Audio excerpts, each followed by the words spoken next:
Hello student, मैं उत्तम द्विवेदी, आप सभी का स्वागत है। आज हम लोग पढ़ने वाले हैं चैप्टर प्रकाश का परावर्तन तथा अपवर्तन। देखिए, प्रकाश के परावर्तन को अपवर्तन को पढ़ने से पहले हम लोग जानते हैं प्रकाश क्या होता है। देखिए, अगर प्रकाश की बात करें, हम कहें यहाँ पे जो लाइटें हैं इनको हम क्या करें, बंद कर दें, तो क्या होगा कि आप लोग देख पा रहे होंगे कि हमें कुछ भी नहीं दिख रहा है। लेकिन जैसे ही हम क्या करें, इसकी फ्लैश ऑन की तो हमको क्या कर रहे हैं, यहाँ पे लिखा हुआ दिख रहा है। इसका अर्थ क्या निकला? इसका अर्थ सिंपल सा है कि हम लोग बोल सकते हैं कि प्रकाश क्या है, एक ऐसा भौतिक साधन है जिसके द्वारा हम किन्हीं भी वस्तुओं को देख पाते हैं। ठीक है, या आप बोल सकते हो वह भौतिक माध्यम जिसके द्वारा हम वस्तुओं को देख सकते हैं क्या कहलाता है, प्रकाश कहलाता है। अब बात करते हैं प्रकाश के गुणों की। तो देखिए, प्रकाश के कौन कौन से गुण होते हैं इनको समझते हैं, प्रकाश की विशेषताएं क्या होती हैं। तो नंबर पहले पर आते हैं, यदि हम बात करें प्रकाश के गुण की, तो देखिए प्रकाश जो होता है वह एक सीधी रेखा में चलता है। कहने का मतलब है प्रकाश एक सरल रेखा में गति करता है।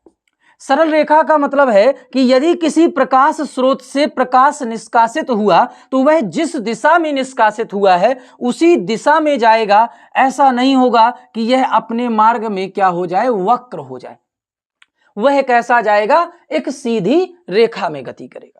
दूसरे नंबर में अगर आए तो देखिए, प्रकाश की जो निर्वात में चाल होती है, निर्वात में चाल वह होती कितनी है, देखिए निर्वात में चाल होती है 3 गुणे 10⁸ मीटर प्रति सेकंड। अब निर्वात की जगह यदि आपसे कोई वायु पूछे तो निर्वात तथा वायु में जो चाल होती है वह लगभग समान होती है। इसलिए हम लोग निर्वात या वायु में हम चाल कितनी लिखते हैं, 3 गुणे 10⁸ मीटर प्रति सेकंड। अब बात करते हैं प्रकाश के बारे में ही। तो देखिए, दृश्य प्रकाश की अगर बात करें तो जो दृश्य प्रकाश की तरंगदैर्घ्य होती है वह 3900 से लेकर 7800 एंगस्ट्रॉन तक होती है। क्या बताया कि जो दृश्य प्रकाश है उसकी तरंगदैर्घ्य 3900 से 7800 तक होती है। और इसका क्रम क्या होता है, सबसे कम तरंगदैर्घ्य बैंगनी रंग की होती है और सबसे अधिक तरंगदैर्घ्य यहां पर लाल रंग की होती है। ठीक है, इसके मध्य में जो रंग आते हैं उनकी तरंगदैर्घ्य क्या होगी, 3900 से 7800 के बीच में होती है। अब बात करते हैं नंबर 3 के बाद 4th में आए अगर, तो देखिए जो प्रकाश है वह एक क्या होता है, विद्युत चुंबकीय तरंग है। विद्युत चुंबकीय तरंग, इसका मतलब क्या होता है विद्युत चुंबकीय तरंग का? इसका अर्थ यह होता है यह ना तो विद्युत क्षेत्र में प्रभावित होता है और ना ही चुंबकीय क्षेत्र में प्रभावित होता है। कहने का अर्थ है यदि हम विद्युत क्षेत्र लगाए हुए हैं और वहां से प्रकाश गुजर रहा है तो प्रकाश में कोई इफेक्ट नहीं पड़ेगा, प्रकाश विचलित नहीं होगा। सेम इसी तरीके से यदि कहीं चुंबकीय क्षेत्र स्थापित है और वहां से प्रकाश गुजर रहा है तो वह प्रकाश क्या नहीं होगा, विक्षेपित नहीं होगा। तो प्रकाश क्या है, एक विद्युत चुंबकीय तरंग है और विद्युत चुंबकीय तरंगों को चलने के लिए माध्यम की आवश्यकता नहीं होती, इसलिए प्रकाश को चलने के लिए भी माध्यम की आवश्यकता नहीं होती। अब बात करते हैं प्रकाशों में ही, प्रकाश के और भी गुणों में। तो देखिए, प्रकाश में परावर्तन पाया जाता है। क्या बताया कि प्रकाश में क्या होगा, परावर्तन होता है और प्रकाश में अपवर्तन होता है। प्रकाश में ध्रुवण होता है, व्यतिकरण होता है। ऐसी बहुत सारी क्रियाएं हैं, यह क्या होती हैं, सभी प्रकाश में पाई जाती हैं। क्या बताया, प्रकाश में परावर्तन भी होगा, अपवर्तन भी होगा, ध्रुवण भी होगा और व्यतिकरण भी होता है। अब देखिए, जब प्रकाश की किरणें किसी स्रोत से चलती हैं या किसी स्थान पर आती हैं तो वह 3 प्रकार से आ सकती हैं, या हम बोल सकते हैं 3 प्रकार की क्रियाएं होती हैं। अब या तो प्रकाश की किरणें क्या होंगी, एक दूसरे के समांतर आएंगी, और जब समांतर आएंगी तो यह किरणें या तो अनंत से आ रही होती हैं या तो आप बोलोगे ये किरणें कहां जाएंगी, अनंत पर जाकर मिलेंगी। कहने का अर्थ यह है हमारा कि जब प्रकाश की किरणें एक दूसरे के समांतर आती है तो वह स्रोत सदैव होता है अनंत पर। ठीक है, अब यदि ये किरणें जाकर अभी समांतर ही जा रही हैं तो यह कैसी जाएंगी, अनंत तक जाएंगी। इनके बीच की दूरी जो होगी वह सदैव कैसी रहेगी, समान रहेगी। इसके बाद बात करते हैं, यदि किरणें क्या है, किसी बिंदु पर आकर मिल रही हैं या मिलती हुई प्रतीत हो रही, तब क्या होगा कि ये जो किरणें हैं किसी बिंदु पर आकर मिल रही हैं तो इस घटना को हम लोग बोलते हैं अभिसारी घटना। यहां पे हमने बताया कि यदि किरणें कैसी हैं, एक दूसरे के समांतर मतलब समान दूरी पर हैं तो यह कौन सी घटना होगी, समांतर किरणें। लेकिन यदि क्या है कि किरणों के बीच की दूरी कम होती जा रही है या किसी बिंदु पर आकर मिल रही हैं तो इस घटना को हम क्या कहेंगे, अभिसारी घटना। इसी का उल्टा हमने कहा कोई प्रकाश की किरण है किसी बिंदु से जाकर दूर जा रही है एक दूसरे के, ये क्या हो रही है, फैल रही है, और फैलने की घटना को हम बोलते हैं अपसारी घटना, या इन किरणों को क्या कहेंगे, अपसारी किरणें। अभी क्या बताया कि यदि किरणों के बीच की दूरी घटाते जाओ, कम करते जाओ, या किसी बिंदु पर जाकर मिलती हुई प्रतीत हो या मिले, उसे हम अभिसारी किरणें कहेंगे, घटना अभिसारी होगी। लेकिन किसी बिंदु से जाकर किरणें दूर दूर जाएं तो इस किरणों को हम कहेंगे अपसारी किरणें और घटना होगी अपसारी घटना। अब बात करते हैं कि प्रकाशीय माध्यम क्या होता है। देखिए, अगर हम आपसे कहें कि प्रकाशीय माध्यम क्या है तो देखिए, हम लोग बात करते हैं हमको चलना है, तो हमको चलने के लिए किसकी आवश्यकता है, पृथ्वी की। तो हमारे लिए माध्यम क्या होगा, पृथ्वी होगी। अगर पृथ्वी नहीं है तो हम चल नहीं सकते। इसी प्रकार से यदि क्या है, प्रकाश किसी वस्तु में गति कर रहा है, मान लेते हैं यह वस्तु क्या है, कांच है, और कांच में प्रकाश की किरण गति कर रही है तो यह कांच क्या कहलाएगा, प्रकाशीय माध्यम कहलाएगा। तो यदि हम प्रकाशीय माध्यम की परिभाषा लिखना चाहते हैं तो क्या लिख सकते हैं, आप लिख सकते हो, वह माध्यम जिसमें प्रकाश गति करता है उसे हम प्रकाशीय माध्यम कहते हैं। अब माध्यम या कहा जाए वस्तुएं तीन प्रकार की होती हैं। अब तीन प्रकार की कौन कौन सी होती हैं, देखिए, पहली होती है पारदर्शी, दूसरी होती है पारभासी, और तीसरी होती है अपारदर्शी। क्या बताया, तीन प्रकार की वस्तुएं होंगी। प्रकाश जब माध्यम में जाएगा तो तीन प्रकार की वस्तुओं में गति कर सकता है, पहला पारदर्शी, दूसरा पारभासी और तीसरा अपारदर्शी। अब पारदर्शी से सिंपल सा समझ में आ रहा, पारदर्शी का मतलब होता है हमको आर पार वस्तुएं दिख रही होती हैं दोनों ओर से, और वस्तुओं को दिखना मतलब क्या है, प्रकाश की किरणों का आना।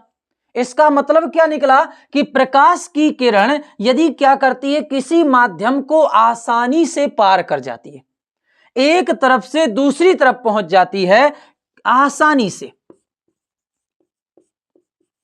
तो ऐसे माध्यम को क्या कहेंगे, पारदर्शी माध्यम कहेंगे। क्या बताया, पारदर्शी माध्यम क्या होगा, वह माध्यम जिसमें प्रकाश की किरणें आसानी से एक ओर से दूसरी ओर निष्कासित हो जाती हैं, क्या कहलाता है, पारदर्शी माध्यम कहलाता है। अब बात करते हैं पारभासी। तो देखिए, कुछ ऐसे भी माध्यम होते हैं जिनमें क्या होता है, प्रकाश की किरणें तो पार कर पाती हैं लेकिन अल्प मात्रा में, या कहा जाए बहुत कम मात्रा में। हमको क्या होता है, प्रतिबिंब धुंधला दिखाई देता है, तो इस प्रकार के माध्यम को हम क्या कहते हैं, पारभासी माध्यम। कहने का अर्थ क्या है, इसको हम परिभाषित क्या कर सकते हैं कि वह माध्यम जिसमें प्रकाश की किरणें आंशिक रूप से आर पार निष्कासित हो पाती हैं, क्या कहलाता है, पारभासी माध्यम कहलाता है। अब बात करते हैं अपारदर्शी की। तो अपारदर्शी नाम से ही समझ में आ रहा है जिसमें आर पार किरणें न निष्कासित हो। कहने का अर्थ है वह माध्यम जिसमें प्रकाश की किरणें एक ओर से दूसरी ओर निष्कासित न हो पाए, वो क्या कहलाएगा, अपारदर्शी माध्यम कहलाता है।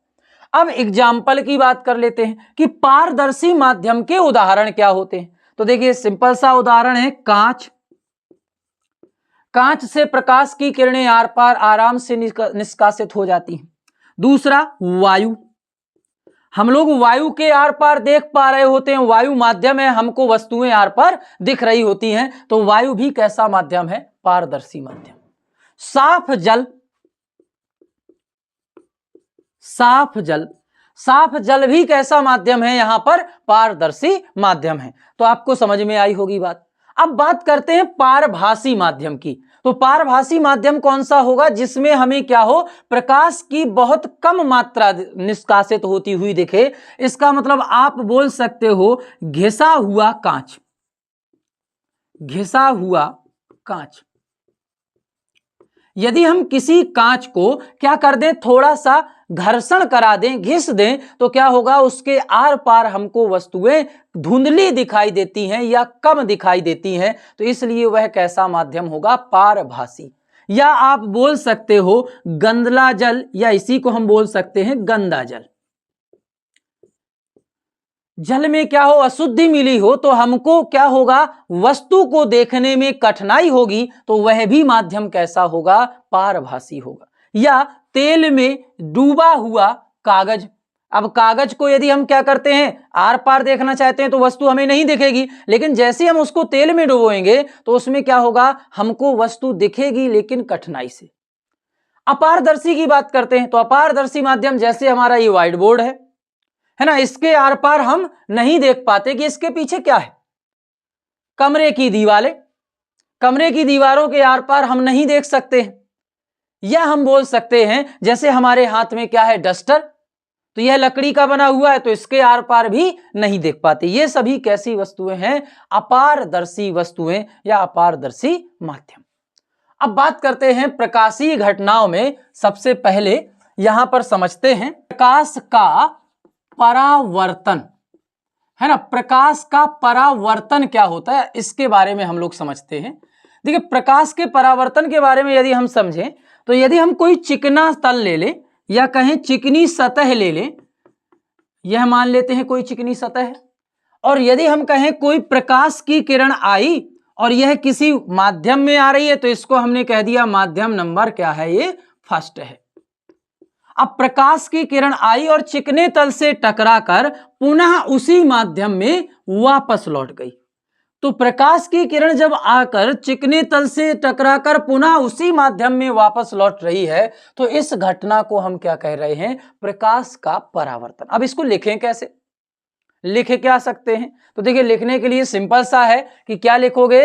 जब कोई प्रकाश की किरण किसी माध्यम से चलकर किसी चिकने तल से या चिकनी सतह से टकराती है और टकराकर वह पुनः उसी माध्यम में वापस लौट जाती है, तो इस घटना को या इस परिघटना को क्या कहते हैं? प्रकाश का परावर्तन कहते हैं। ठीक है।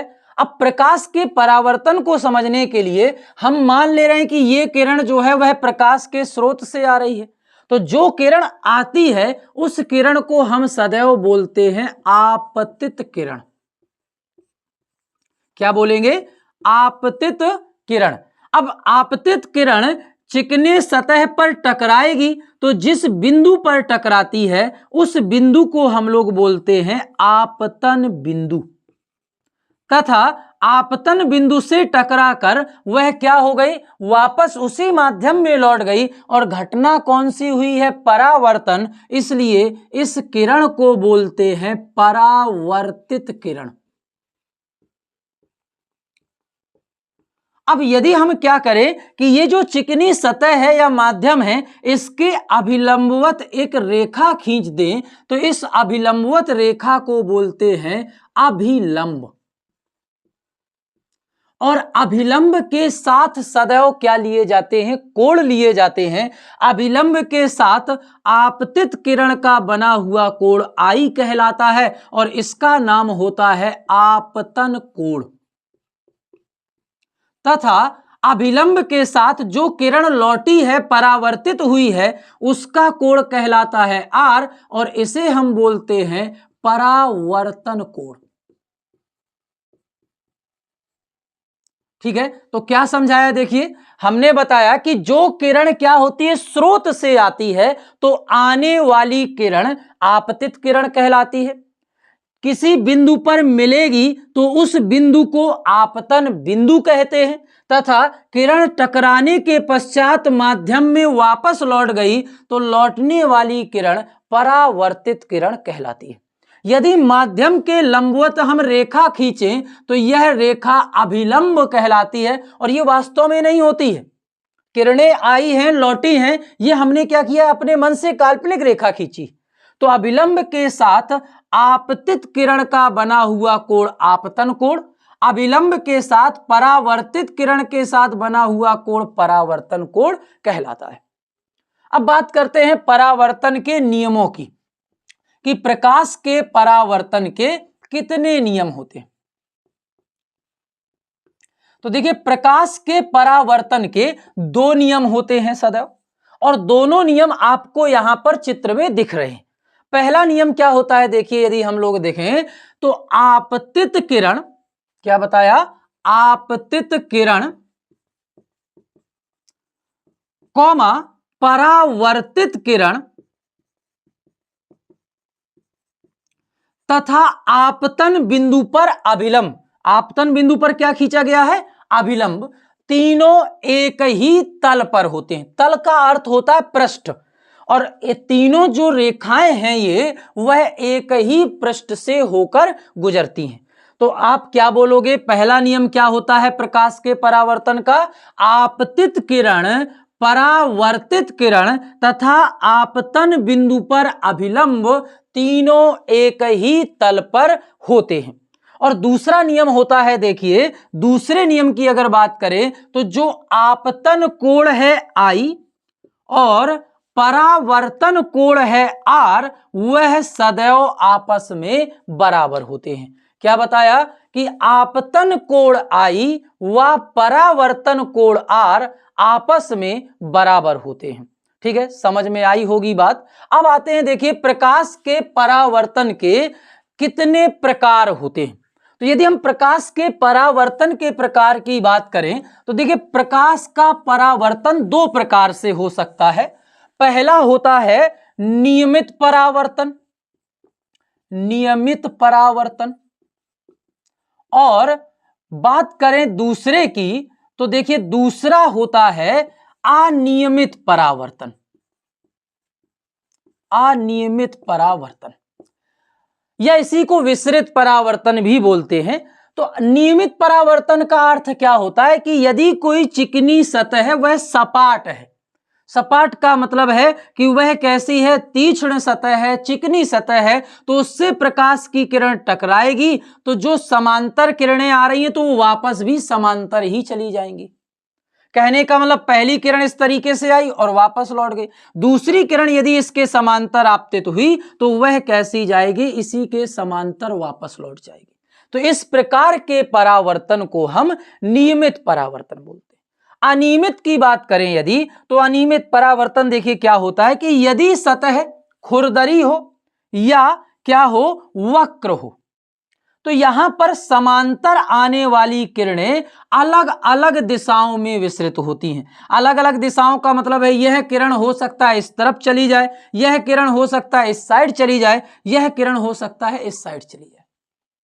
तो इस प्रकार के परावर्तन को हम अनियमित परावर्तन कहते हैं। क्यों ऐसा है, क्योंकि ये जो तल है अब वो एक सीधा तल ना होकर कैसा है, वक्र है, और वक्र होने के कारण यहां पर प्रकाश की किरणें भी क्या हो रही हैं, अनियमित रूप से अलग अलग दिशाओं में गति करती हैं। तो क्या दोनों में परावर्तन के नियम लागू होते हैं? तो याद रखिए, परावर्तन के नियम दोनों में लागू होते हैं। ठीक है, नियमित परावर्तन में भी और अनियमित परावर्तन में भी। अब नियमित कब होगा, अभी बताया ही कि यदि कोई तल चिकना है और सपाट है तो उससे प्रकाश के परावर्तन में समांतर आने वाली समांतर ही जाएंगी। अनियमित कब होगा, अगर हम बात करते हैं तो या तो खुरदरा तल है या तो फिर वह कैसा तल है, वक्र है।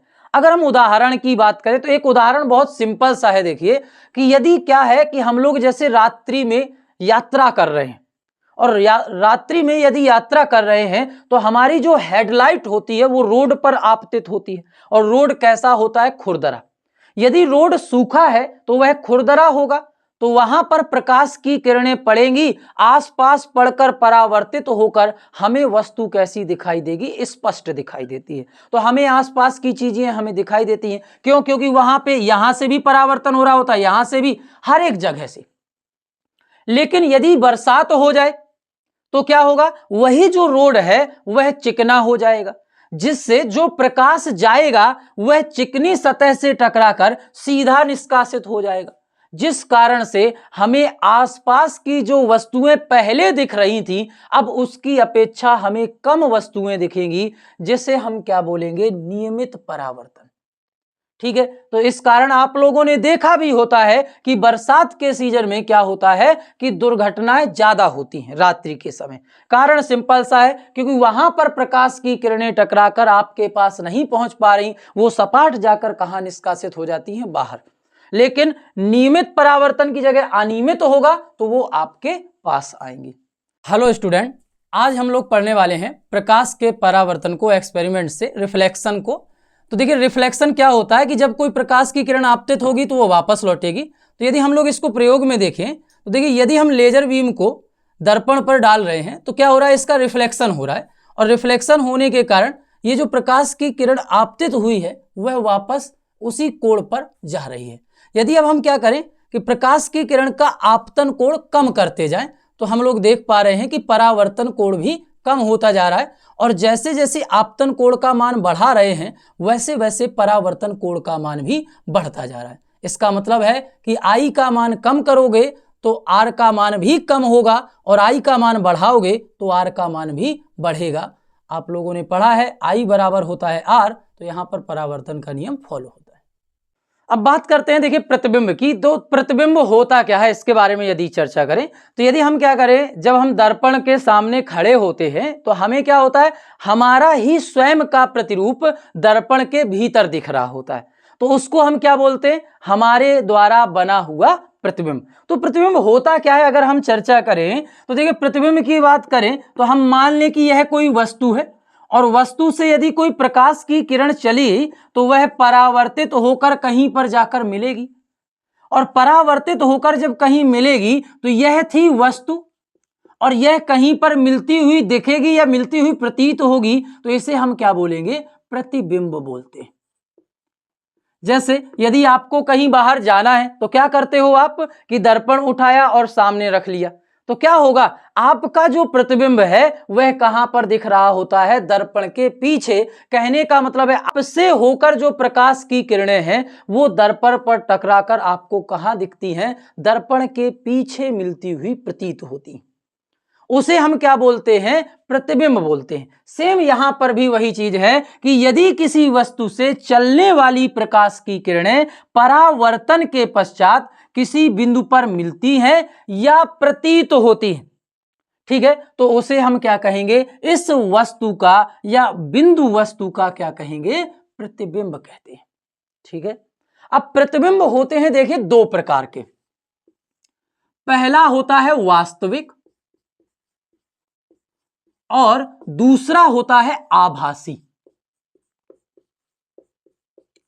अगर वास्तविक की बात करें तो वास्तविक प्रतिबिंब ऐसे प्रतिबिंब होते हैं जिनको हम पर्दे पर ले सकते हैं, या बात करें जिनके द्वारा वस्तुएं क्या होती हैं? वास्तव में किसी बिंदु पर जाकर मिलती हैं, उसे हम कहते हैं वास्तविक प्रतिबिंब।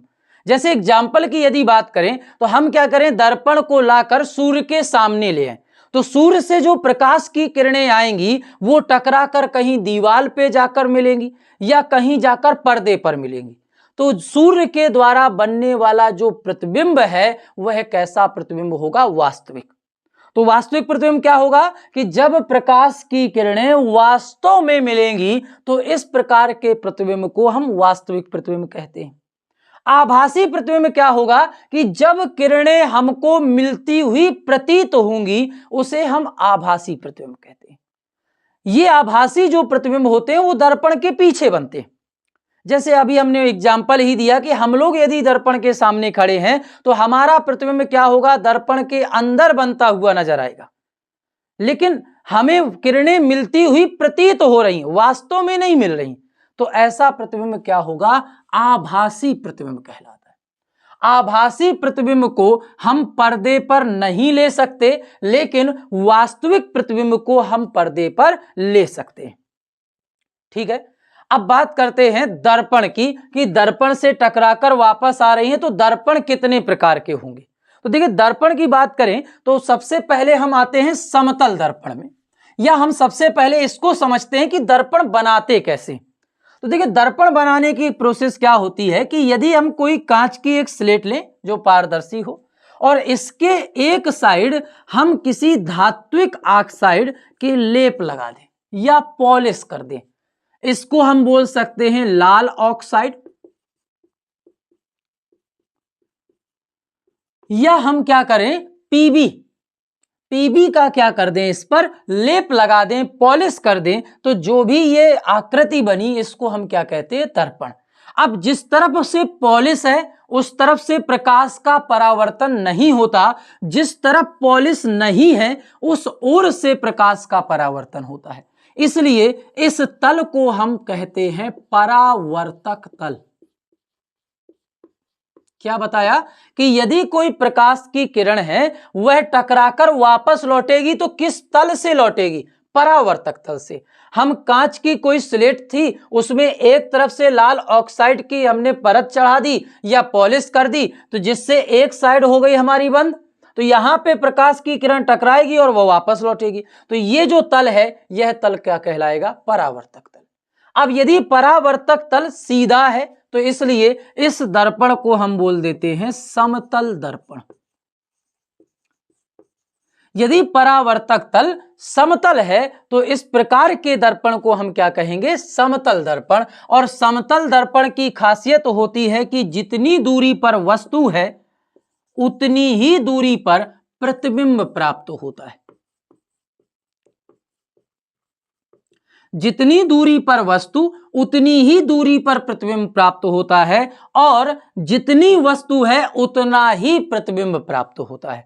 क्या बताया कि वस्तु जितनी दूरी पर रखी है समतल दर्पण के सामने, प्रतिबिंब भी उतनी ही दूरी पर होगा, और साथ में वस्तु जितनी ऊंचाई की है प्रतिबिंब भी उतनी ही ऊंचाई का होगा। साथ में बात करें तो कैसा प्रतिबिंब होगा? तो यह प्रतिबिंब होता है सदैव आभासी। ठीक है, अब आपसे क्वेश्चन पूछा जाता है कि बताइए समतल दर्पण की फोकस दूरी कितनी होती है? तो देखिए, समतल दर्पण की त्रिज्या और फोकस दूरी की बात करें तो त्रिज्या और फोकस दूरी सदैव समतल दर्पण की अनंत होती है, क्योंकि ये वक्र तो है नहीं, और वक्र ना होने के कारण इसकी कोई त्रिज्या होगी नहीं, इसलिए हम बोलते हैं इसकी त्रिज्या कितनी होती है? अनंत होती है, और फोकस दूरी कितनी होती है? अनंत होती है।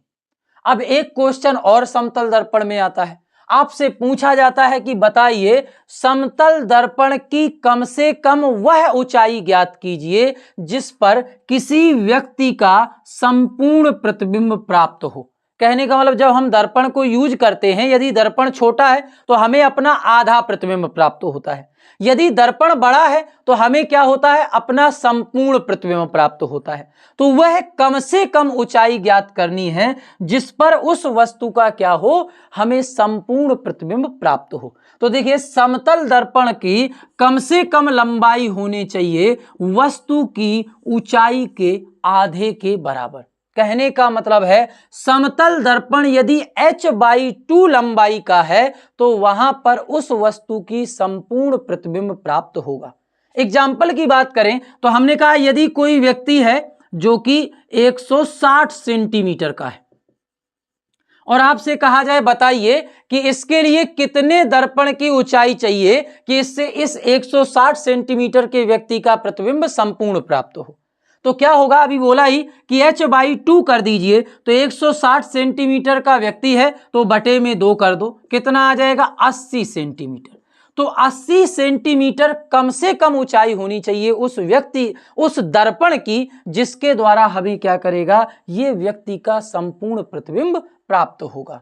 अब बात करते हैं समतल दर्पण के बाद आपके कोर्स में है गोलीय दर्पण। तो गोलीय दर्पण क्या होता है? देखिए, यदि गोलीय दर्पण की बात करें तो देखो गोलीय दर्पण बहुत इजी सा है कि यदि हम क्या करें, कोई कांच का पारदर्शी हम क्या कर रहे हैं, खोखला गोला ले रहे हैं। कोई कांच का पारदर्शी खोखला गोला है और इस खोखले गोले के किसी एक भाग को हम कट कर दें। हम मान लेते हैं इतना भाग हमने क्या कर दिया, कट कर दिया। अब इस भाग को कट करने के बाद हम क्या करें, इसके किसी ओर एक तरफ पॉलिश कर दें। तो पॉलिश करने से हमें दर्पण प्राप्त हो गया। तो यह दर्पण क्या कहलाता है, गोलीय दर्पण कहलाता है। क्या बताया कि किसी कांच के खोखले गोले को काट कर हम उसके एक पृष्ठ पर हम क्या कर दें, पॉलिश कर दें। तो पॉलिश करने से जो भी दर्पण प्राप्त होगा वो गोलीय दर्पण होगा। अब गोलीय दर्पण भी दो प्रकार के होते हैं, एक होता है अवतल दर्पण और दूसरा होता है उत्तल दर्पण। अब देखिए बात करते हैं अवतल और उत्तल दर्पण की। तो अवतल का और उत्तल का सीधे सीधे आपको यह समझना है कि परावर्तक तल कौन सा होगा। अव का मतलब होता है दबा हुआ तल। अव का अर्थ क्या होगा, दबा हुआ तल। तो वह दर्पण जिसके दबे हुए तल से या हम बोल सकते अंदर के तल से क्या हो, परावर्तन हो, तो उसे हम क्या कहेंगे, अवतल दर्पण। जैसे यहां पे अगर आप ध्यान दोगे तो यहां पर आप देख रहे हो कि बाहरी पृष्ठ पर क्या है, पॉलिश है। तो अंदर वाले भाग से क्या होगा, परावर्तन होगा। इसलिए इस दर्पण को आप क्या बोलोगे, अवतल दर्पण।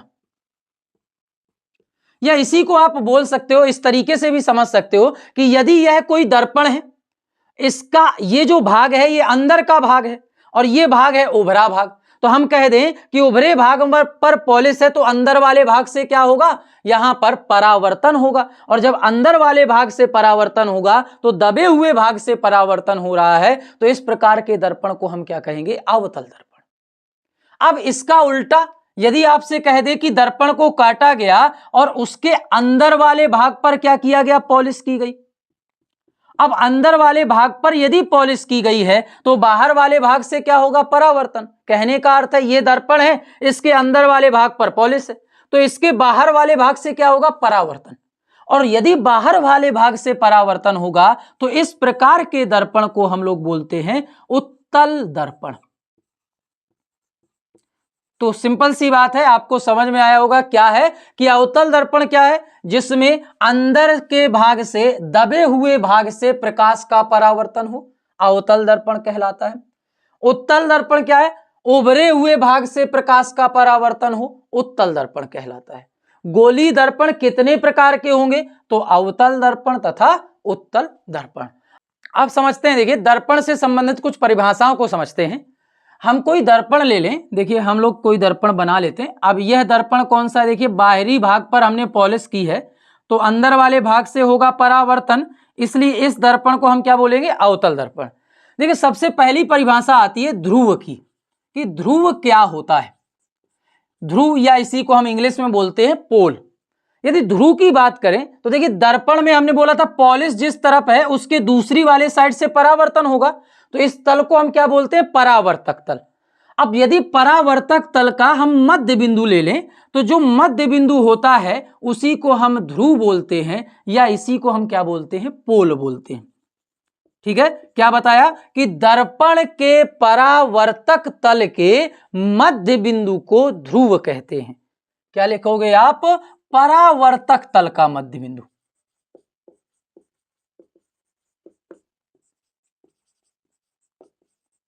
जो परावर्तक तल का मध्य बिंदु है उसी को आप क्या बोलोगे, ध्रुव बोलोगे। अब बात करते हैं ध्रुव के बाद अगली परिभाषा की चर्चा करें तो दूसरी परिभाषा आती है द्वारक की, कि दर्पण का द्वारक क्या होता है। तो द्वारक का अर्थ ऐसे हम समझे, जैसे हम लोग यदि हम अपने घर से बाहर निकल रहे होते हैं तो क्या निष्कासित होता है, दरवाजा। सेम यहां पर भी कि यदि हम दर्पण की बात करें तो दर्पण के भी क्या होते हैं, दो किनारे होते हैं। तो यदि हम इसको M1 मान लें और इसको हम M2 मान लें तो M1 से M2 तक की जो दूरी है इसी को हम क्या कहते हैं, दर्पण का द्वारक कहते हैं। क्या बताया कि हम बोल सकते हैं परावर्तक तल का व्यास, व्यास का अर्थ होता है जो सबसे अधिकतम लंबाई है, या आप बोल सकते हो M1 से M2 तक की दूरी क्या कहलाती है, दर्पण का द्वारक कहलाती है। अब आते हैं अगले नंबर पर, तो देखिए अगले नंबर में आते हैं, तो अगला नंबर है वक्रता केंद्र, तीसरे नंबर में वक्रता केंद्र। अब वक्रता केंद्र की यदि बात करें, वक्रता केंद्र क्या होता है, तो देखो हमने बताया भी था कि ये जो गोलीय दर्पण है ये किसी खोखले गोले से काट कर बनाया गया था। इस प्रकार से ये कोई खोखला गोला था, इससे काटा गया था। अब यदि इस खोखले गोले से काटकर बनाया गया था तो खोखले गोले का कहीं ना कहीं केंद्र होगा, और खोखले गोले का जो भी केंद्र होगा वही क्या कहलाएगा, वक्रता केंद्र कहलाएगा। ठीक है, क्या बताया कि दर्पण किसी खोखले गोले का कटा हुआ एक भाग है और उस खोखले गोले का केंद्र दर्पण का वक्रता केंद्र कहलाता है। इसे हम C से रिप्रेजेंट करते हैं, प्रदर्शित करते हैं। अब बात करते हैं वक्रता केंद्र के बाद वक्रता त्रिज्या की। वक्रता त्रिज्या क्या होती है, देखिए वक्रता त्रिज्या से पहले हम त्रिज्या समझते हैं। तो त्रिज्या क्या होती है, केंद्र से परिधि तक की दूरी, या आप बोल सकते हो वक्रता केंद्र से ध्रुव तक की दूरी। तो आप बोलोगे वक्रता केंद्र से ध्रुव तक की दूरी को हम क्या कहते हैं, वक्रता त्रिज्या कहते हैं। या इसको अगले प्रकार से भी लिख सकते हो, कैसे कि दर्पण किसी खोखले गोले का कटा हुआ भाग है, तो उस गोले की जो त्रिज्या होगी उसी को हम क्या कहेंगे, वक्रता त्रिज्या कहते हैं। अब वक्रता त्रिज्या है तो इसे हम R से प्रदर्शित करते हैं, रेडियस कहलाता है। अब आते हैं अगले नंबर में, आपसे पूछा जाए मुख्य अक्ष क्या होगा। देखिए जब भी अक्ष की बात होती है तो अक्ष का अर्थ होता है रेखा, तो रेखा किन्हीं दो बिंदुओं से होकर जाती है। यदि मुख्य अक्ष की बात करें तो देखिए मुख्य अक्ष में क्या लिख सकते हैं, वक्रता केंद्र, और ध्रुव से होकर यदि हम एक रेखा खींच दें तो ये जो रेखा होती है इसी रेखा को हम कहते हैं मुख्य अक्ष। क्या बताया कि वक्रता केंद्र व ध्रुव से होकर जाने वाली रेखा मुख्य अक्ष कहलाती है। तो आप लोगों ने क्या पढ़ा, एक बार और देखते हैं। ध्रुव क्या होता है, परावर्तक तल का मध्य बिंदु। द्वारक क्या होता है, M1 से M2 तक की दूरी। वक्रता केंद्र क्या होता है, इस गोले से काटकर बनाया गया है ये दर्पण, तो गोले का केंद्र दर्पण का वक्रता केंद्र कहलाता है, और गोले की त्रिज्या दर्पण की वक्रता त्रिज्या कहलाती है। अब बात करते हैं मुख्य अक्ष की, तो वक्रता केंद्र और ध्रुव से होकर जाने वाली जो रेखा होती है उसी को हम क्या कहते हैं, मुख्य अक्ष कहते हैं। अब आते हैं अगली हेडिंग पर, तो यहां पर समझते हैं अगले नंबर में, इसी में परिभाषा में आपसे पूछा जाए, बताइए कि यहां पर मुख्य फोकस क्या होता है। मुख्य फोकस, तो देखिए मुख्य फोकस का अर्थ क्या है यहां पर समझना है कि यदि हम क्या करें, अब इसमें प्रकाश की किरणें मुख्य अक्ष के समांतर आपतित कर दें। ये मान लेते हैं प्रकाश की किरणें और मुख्य अक्ष के समांतर आपतित हो रही हैं। अब ये मुख्य अक्ष के यदि समांतर जा रही हैं तो दर्पण से टकराएंगी, और यदि दर्पण से टकराएंगी तो बताया है परावर्तन होगा। अब यदि परावर्तन के बाद किसी बिंदु पर जाकर मिल जाएं, मान लेते हैं इस बिंदु पर जाकर मिल रही हैं, तो हम क्या बोलेंगे, देखिए कि यदि मुख्य अक्ष के समांतर आपतित किरणें दर्पण से टकराने के पश्चात, या बोल सकते हो परावर्तन के पश्चात, मुख्य अक्ष के जिस बिंदु पर मिलती हैं या मिलती हुई प्रतीत होती हैं, क्योंकि अभी हम दूसरे दर्पण के बारे में भी समझेंगे, तो मिलती हैं या मिलती हुई प्रतीत होती हैं, तो उस बिंदु को हम मुख्य फोकस F कहते हैं। इसको क्या बोलेंगे, मुख्य फोकस। ठीक है, तो आपको यह समझना है कि यहां पे फिर दोबारा समझते हैं, हमने क्या बोला कि मुख्य अक्ष के समांतर आने वाली किरणें परावर्तन के पश्चात मुख्य अक्ष के जिस बिंदु पर मिलती है या मिलती हुई प्रतीत होती है उसे मुख्य फोकस एफ कहते हैं। अब अवतल दर्पण का तो हमें प्रतिबिंब प्राप्त हो गया। अब आपसे कोई कहे उत्तल दर्पण के लिए मुख्य फोकस बताइए, तो देखिए यदि उत्तल दर्पण बनाना चाहते हैं तो उत्तल दर्पण हम लोग यहां पे बना लेते हैं, मान लेते हैं यह उत्तल दर्पण है। अब उत्तल दर्पण पर यदि प्रकाश की किरण आपतित करें तो देखिए अवतल और उत्तल में यह खासियत होती है कि अवतल दर्पण प्रकाश की किरणों को एक जगह पर मोड़ देता है और उत्तल दर्पण फैलाता है किरणों को। यदि प्रकाश की किरणों को फैलाएगा तो ये यहां पर तो कहीं जाकर मिलेंगी नहीं, तो क्या होगा, दर्पण के पीछे जाकर मिलती हुई हमें प्रतीत होंगी। और यदि दर्पण के पीछे जाकर मिलती हुई प्रतीत हो रही हैं तो इस बिंदु को भी हम क्या बोलेंगे, मुख्य फोकस कहते हैं। तो क्या बताया कि उत्तल दर्पण पर दर्पण के पीछे हमको मिलती हुई प्रतीत हो रही हैं, अवतल दर्पण पर हमें दर्पण के आगे सामने ही मिल रही हैं, इसे हम मुख्य फोकस बोलेंगे और यह भी क्या कहलाएगा, मुख्य फोकस कहलाएगा। अब आप लोगों ने निर्देशांक में पढ़ा होता है कि ये होता है मूल बिंदु, और यदि मूल बिंदु के दाईं ओर जाते हैं तो पॉजिटिव लेते हैं और यदि मूल बिंदु के बाईं ओर आते हैं तो निगेटिव लेते हैं। इसलिए उत्तल दर्पण में क्योंकि फोकस आपको दाईं ओर दिख रहा है तो फोकस कैसा होता है, सदैव उत्तल दर्पण का पॉजिटिव, और अवतल दर्पण में आपको फोकस यहां बाईं ओर दिख रहा है इसलिए इसका फोकस सदैव कैसा होता है, निगेटिव होता है। ठीक है, तो आज की क्लास में बस इतना ही पढ़ते हैं। आप लोग इसका रिवीजन करते रहिए, पढ़ते रहिए। धन्यवाद।